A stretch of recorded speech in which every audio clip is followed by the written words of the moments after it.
حضرت موسیٰ علیہ السلام کی فرعون کے گھر میں تربیت۔ حضرت موسیٰ علیہ السلام کی ہمشیرہ برابر سندھ کے بہاؤ کے ساتھ ساتھ کنارے کنارے نگاہ رکھتی جا رہی تھیں کہ انہوں نے دیکھا کہ سندھ تیرتے ہوئے شاہی محل کے کنارے آ لگا اور فرعون کے گھرانے میں سے ایک عورت نے اپنی خادموں کے ذریعے اس کو اٹھوا لیا اور شاہی محل میں لے گئیں۔ حضرت موسیٰ علیہ السلام کی ہمشیرہ یہ دیکھ کر بہت خوش ہوئیں اور حالت کی صحیح تفصیل معلوم کرنے کے لیے شاہی محل کے خادموں میں شامل ہو گئیں۔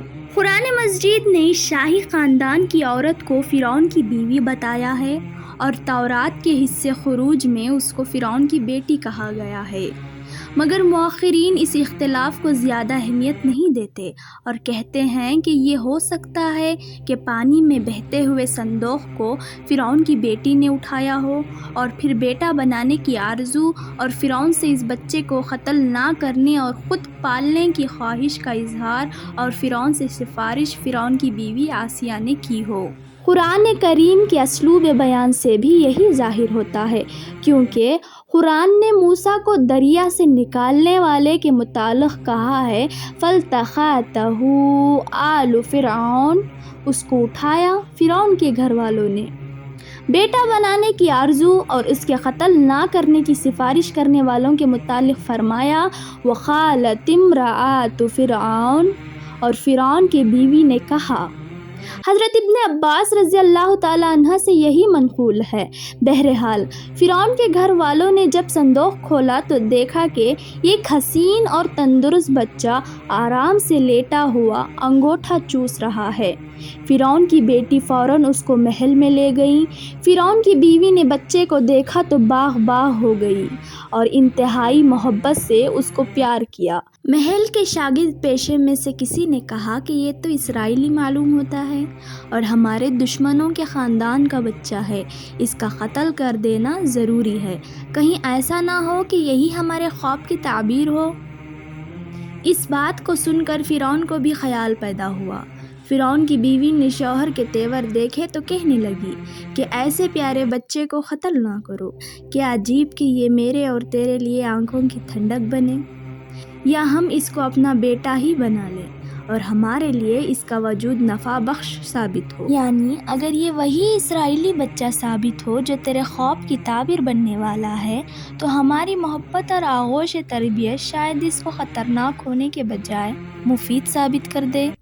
مگر فرعون اور اس کے خاندان کو یہ کیا معلوم کہ خدا کی تقدیر ان پر ہنس رہی ہے، کہ رب العالمین کی کرشمہ سازی تو دیکھو کہ تم اپنی نادانی اور بے خبری میں اپنے دشمن کی پرورش پر نگران مقرر کیے گئے ہو۔ غرض اب یہ سوال پیدا ہوا کہ بچے کے لیے دودھ پلائی مقرر کی جائے، مگر خدا تعالیٰ نے موسیٰ علیہ السلام کی والدہ سے کیے گئے وعدے کو پورا کرنے کے لیے بچے کی طبیعت میں یہ بات پیدا کر دی کہ وہ کسی عورت کے پستان کو منہ ہی نہیں لگاتا۔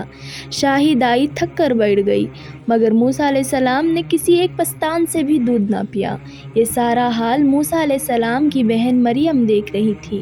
کہنے لگی اگر اجازت ہو تو میں ایک ایسی دائی کا پتہ بتاؤں جو نہایت نیک اور اس خدمت کے لیے بہت موزون ہے، بلکہ حکم ہو تو میں خود اس کو ساتھ لے کر آؤں۔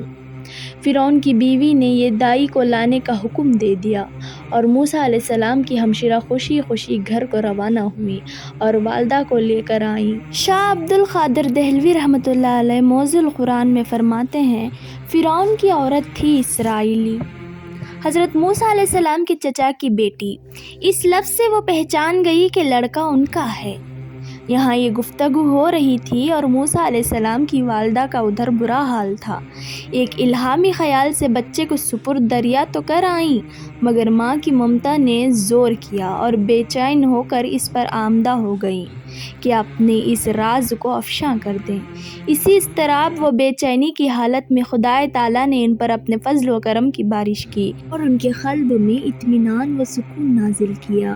اب لطفہ غیبی کے انتظار میں چشم برا تھیں کہ لڑکی نے آ کر پوری داستان کہہ سنائی اور بتایا کہ جب موسیٰ علیہ السلام نے کسی دائی کا بھی دودھ نہ پیا تو میں نے کہا الاسرائیلی قبیلے میں ایک نہایت شریف اور نیک عورت ہے، وہ اس بچے کو اپنی اولاد کی طرح پرورش کر سکتی ہیں۔ فرعون کی بیوی نے یہ سن کر مجھ کو حکم دیا ہے کہ فوراً آپ کو لے کر آؤں۔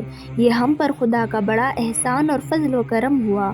اب تم چل کر اپنے بچے کو سینے سے لگاؤ اور آنکھیں ٹھنڈی کرو اور اس کا شکر ادا کرو کہ اس نے اپنا وعدہ پورا کر دیا۔ موسیٰ علیہ السلام کی پرورش آخر کس نے کی؟